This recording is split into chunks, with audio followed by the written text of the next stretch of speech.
Sosok Ahmad, santri meninggal dunia dalam insiden ambruknya bangunan Ponpes Al-Khozini Sidoarjo.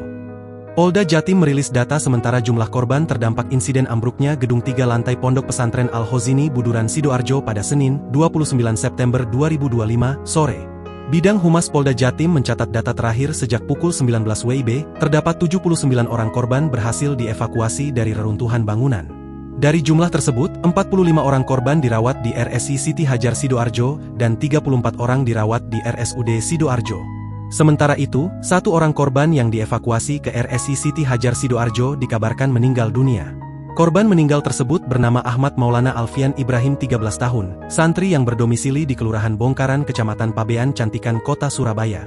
Berdasarkan data yang masuk pada pukul 20.30 WIB, terdapat 4 orang korban baru yang berhasil dievakuasi dari reruntuhan.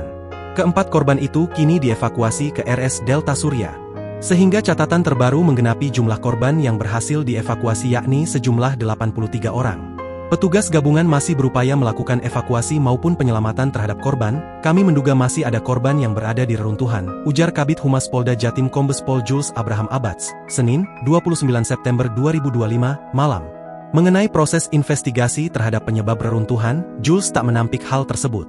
Namun pihaknya masih berfokus melakukan operasi pencarian terhadap korban yang diduga masih terjebak bersama stakeholder dan instansi terkait.